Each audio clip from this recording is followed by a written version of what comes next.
What's going on, people? We are Tottenham TV, back here for another Tottenham update as the clock ticks down on the transfer window now. Just over a week to go and still quite a bit of business to do, to be fair. And let's get straight into the news of today, and let's start with Brian Hill, as we've had an update from Fabrizio Romano, and he says Valencia are set to complete the agreement with Tottenham for Brian Hill on loan until June 2023. No buy option clause discussed as of now, just a simple loan. It will be completed soon. One more loan deal after Lo Celso and Ndombele. And the Athletic also said earlier on that Tottenham are now expected to sign another forward, with Brian Hill close to signing for Valencia. So it looks like this one is nearing the here we go stage. Yeah, and it's actually significant because it means Tottenham are now going to dip into the market for another forward, and obviously no buy options, so it means that looks like Hill probably will be returning in a year's time, if depending on how he does in Valencia. But it's going to be very interesting to see who we go for now in the forward line, because there's a lot of players who are rumoured to be moving around in the Premier League in the winger forward positions, and it'll be interesting to see if we go for a proper striker. Do we go for another wing forward? Do we go for a versatile player? Obviously Richarlison, who's a player who can play both positions up front and on the left wing, so it'll be interesting to see what we go for now. Do a player maybe who can cover the right wing, or do we go for just a simple number 9 who can take over from Harry Kane? That's going to be what all eyes are going to be on, I think. Yeah, and I think having Richarlison there gives us a bit more flexibility of who we can go for, because if we only brought in someone that's just like very rigid to just one position, we'd have to go for a specific position. But because Richarlison can play on the left, can play in the middle, can play on the right as well if needs be, it means our options are a bit open now in terms of positions, aren't they? Yeah, definitely. So that is, I think it's exciting as well, because it means a potential of another forward means bolstering the forward line, which I fully believe we need another one. I think right now our forward options are pretty good, but you've got the front 3, you've got plus Richarlison and Lucas, and now Lucas is getting on a bit. He's not maybe contributing as much as he used to, so you don't want to be relying on him that much on a consistent basis. But if we get another forward in, then it looks a lot beefier, and you're comparing that to our rivals. You know, look at Liverpool and City's front line. As much as our front line now with Richarlison has a bit more depth to it, it still doesn't stack up quite yet to those guys. And with another one, then I think we're starting to get there. Yeah, I agree with that. So that is the news on Brian Hill. It looks as though we will get the here we go probably later today or tomorrow, to be fair. It's very imminent.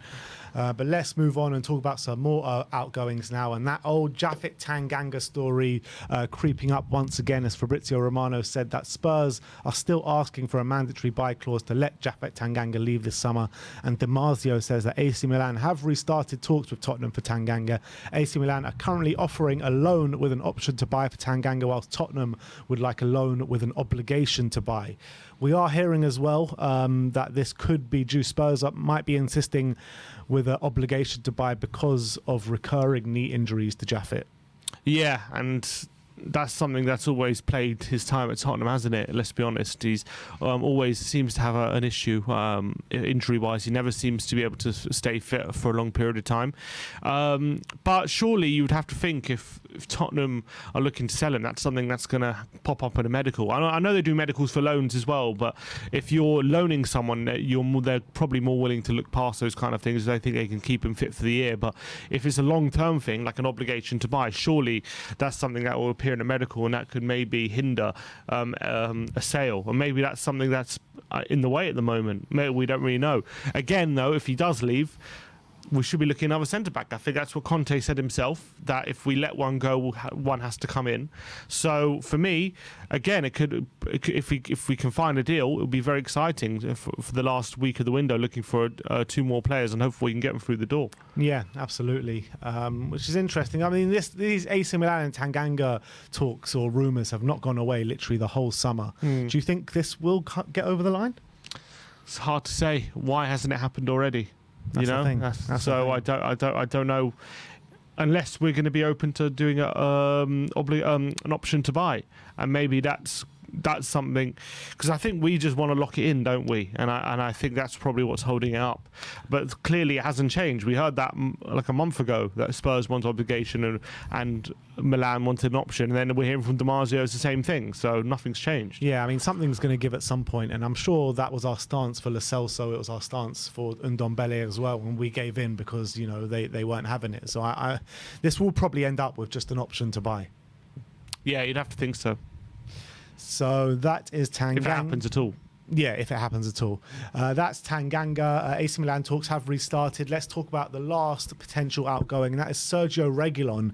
And interesting news from David Ornstein today, as he says Nottingham Forest are considering taking Tottenham left-back Sergio Reguilon on loan. Talks between the clubs in recent weeks as Forest seek cover for Omar Richards. Tottenham would want full salary covered if the 25-year-old goes, and he is currently approaching match fitness. Yeah, I just find it incredible, you know, given how high his stock was when we signed him a couple of years ago, that now we're talking about Nottingham Forest signing him as a backup option to their left back. And I'm thinking, like, how has it got to this? I don't even think Reguilon's like, I know, look, I don't think he's been a massive success at Tottenham. I don't think it's been an absolute categorical failure, though.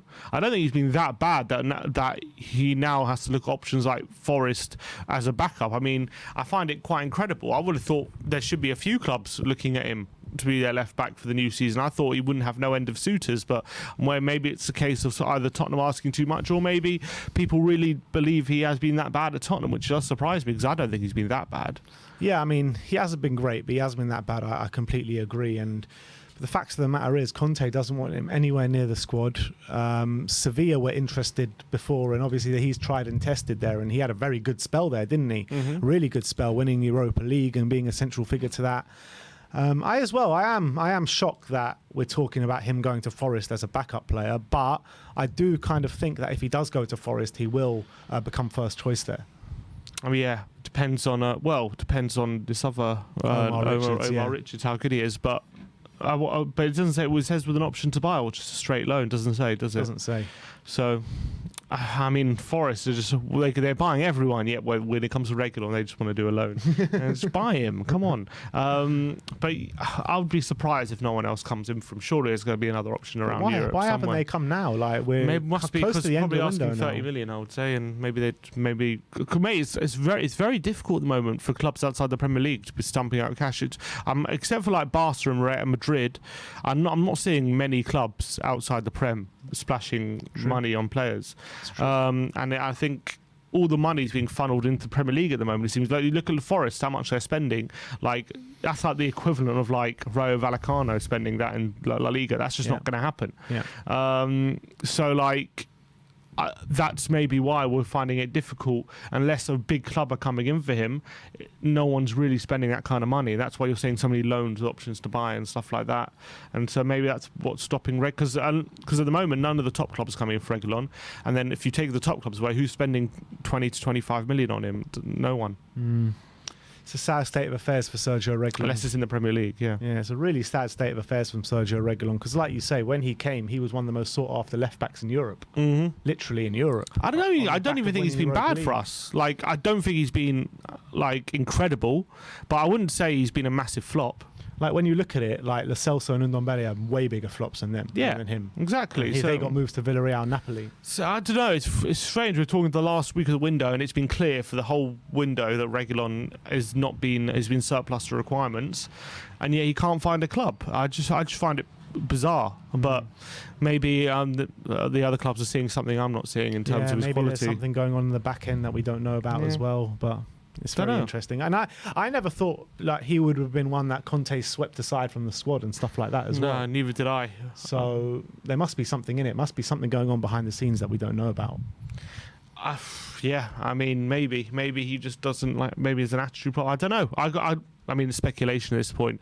From what I've seen, he was trusting him up until he got in. Didn't he get an injury, and then Session came in the season. Then Session kept his place. I don't know. Why it's gone so wrong.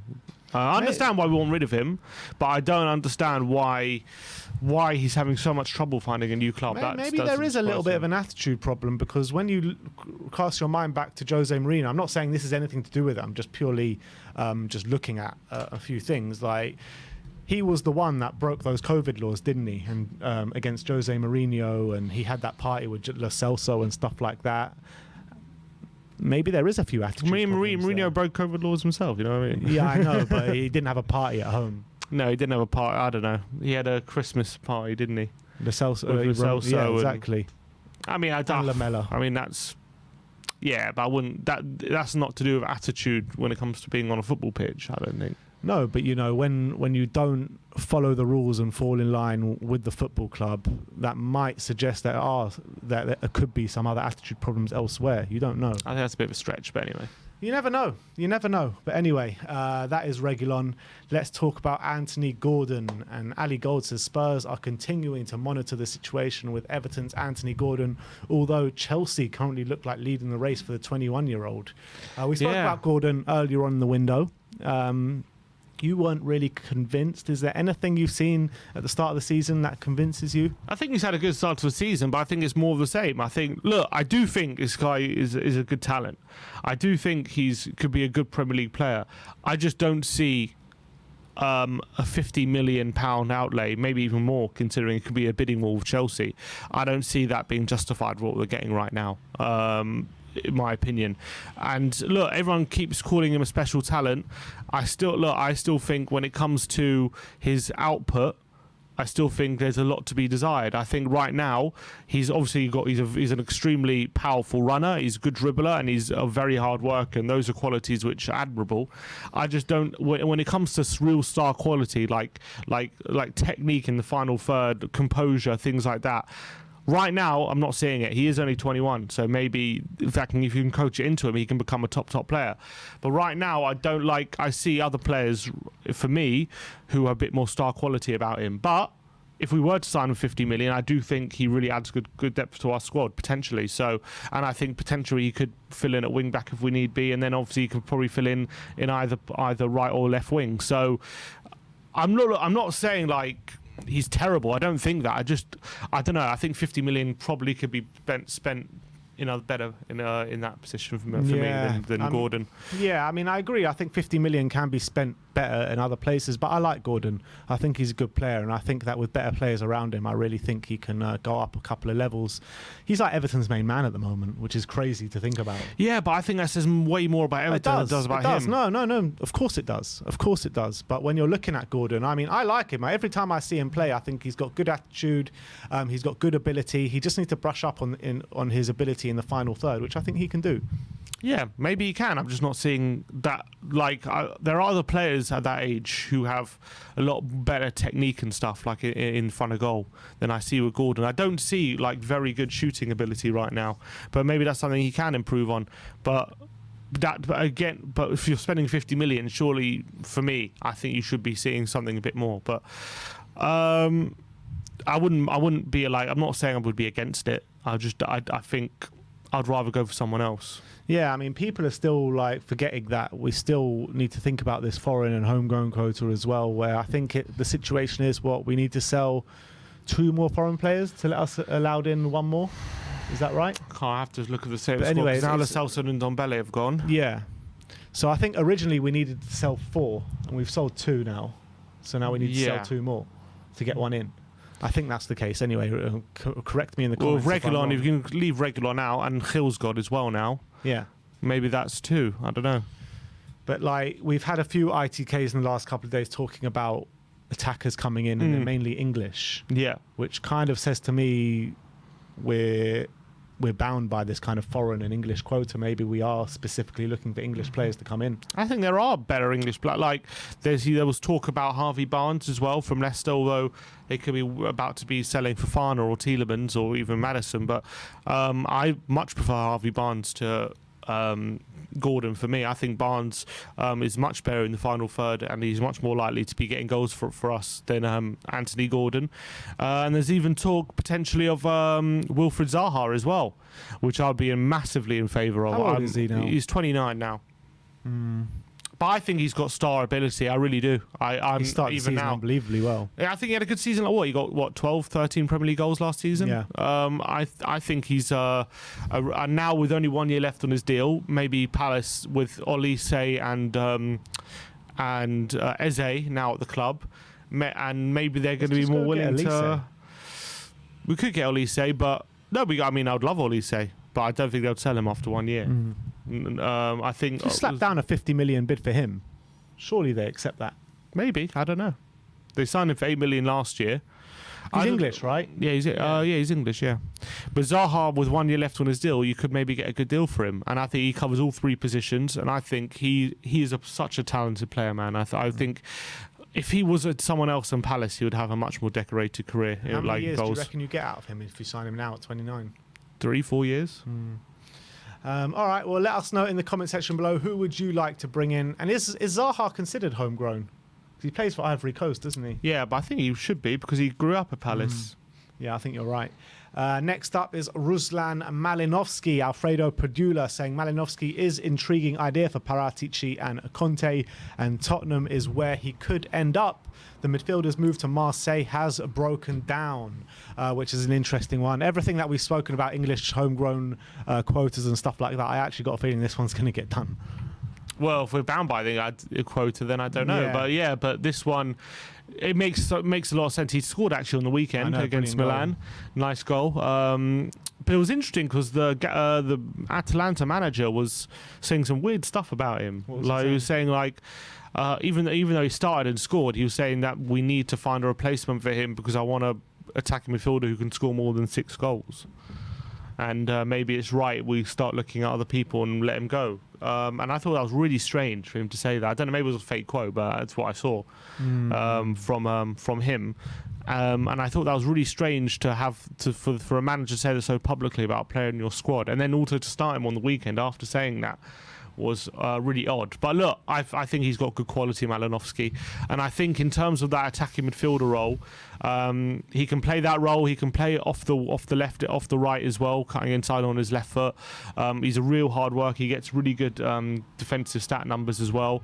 So I think he could supplement the squad really well. Although, if we were signing him to be a starter, then you would think that's a bit underwhelming. But to be a good option as a squad player, that's probably a decent option. I think you could do a lot worse, basically. I don't think he's like a world beater, but I think you could do a lot worse than him. I got a feeling someone like him, the fans will really take to because you can bring him on off the bench. He's not starting every week for Atalanta. I think he'll be happy to come to Spurs as a rotation player and be part of the squad.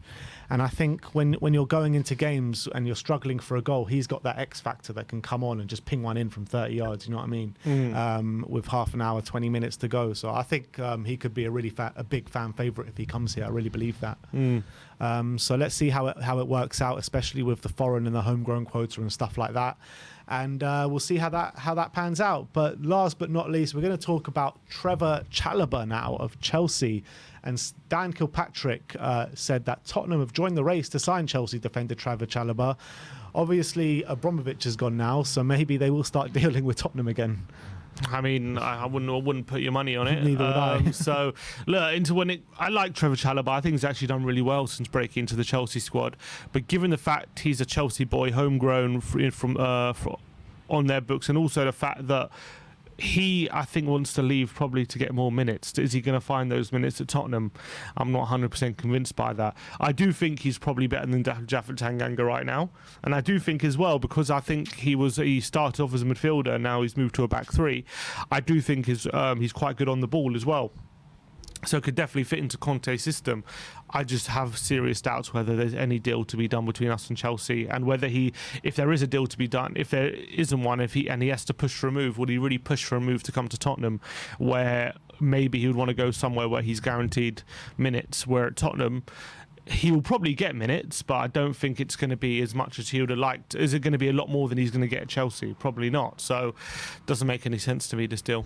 Yeah, I mean, whenever I see links between Spurs and Chelsea for players, I always just laugh it off because it's never going to happen. It's just never going to happen. It's like Spurs and Arsenal, you know, locked in transfer talk. It's just not going to happen. You know what I mean? Exactly. So I think this one's a bit of a non-story, which is interesting from someone like Dan Kilpatrick. But I'm not surprised would be interested in him.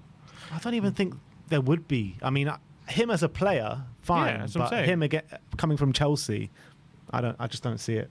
No, I don't see a deal to be done, but I wouldn't be surprised if Tottenham maybe just to see if there's exactly just to see if there's anything. I wouldn't be surprised, but I can't see either. I can't see Chelsea giving us any sort of deal, especially as we're big rivals with them now for the top 4 and whatever. Yeah, exactly. But anyway, that is your Tottenham update today. We will be updating you regularly as and when anything breaks and anything happens. But let us know your thoughts about any story we've told you today in the comment section below. Like, subscribe and comment. And as always, come on, you Spurs.